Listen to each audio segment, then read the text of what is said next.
Now on News Talk 105.9 WMAL. O'Connor and Company. Well, welcome back, everybody. I am Andrew Langer, in with Julie Gunlock. Hello, Julie. Hey. It is 7:37 on News Talk 105.9, making WMAL, making sense of the news. Listen, we're going to be going back and talking about this Gadsden flag story. People are concerned, Julie. He also had, not only did he have the Gadsden flag patch on his backpack, but he had patches of guns on his backpack. Dear. Oh, my goodness. Heaven forfend. Canceled. Juan Pablo Segura, who's running for the Virginia State Senate, is going to join us.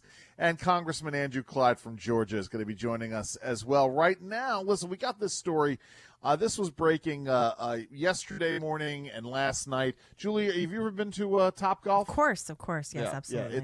Yeah, it's a situation. Listen, it can. Well, anyway, I've been there. My family loves it. Interestingly enough, I have a daughter who doesn't play golf, but she loves going to Topgolf. Anyway, this is a strange story out of Germantown, Maryland. Two Topgolf employees were hurt after they were shot late Monday night, early Tuesday morning at the Topgolf in Frederick.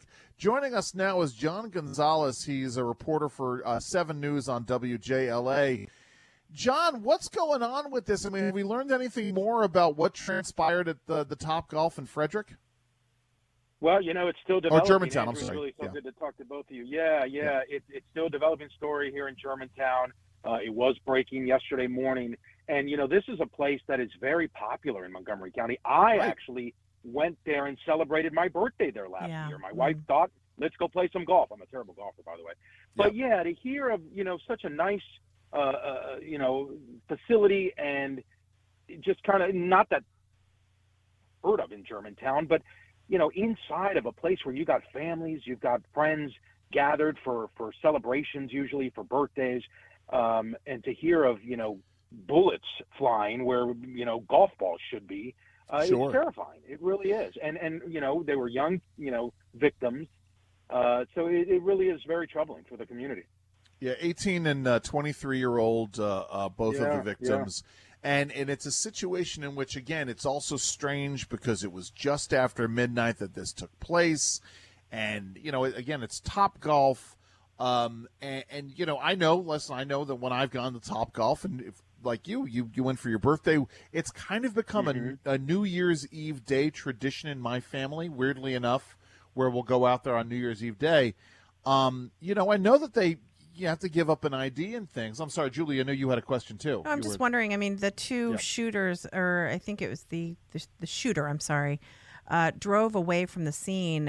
Is there any information on motive? That's what's unclear right now. There's got to be cameras. I mean, we know that there's a lot of cameras at the facility, but they're saying no description of the suspect or the vehicle right now.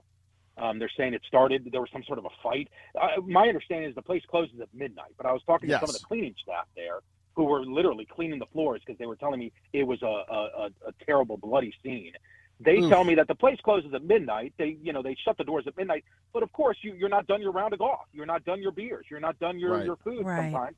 So people do stay past midnight. 12:30, 1 in the morning is not uncommon, I was told. So this was at 12:06, right as they – Sure. But there were still people inside, and there was some sort of a fight.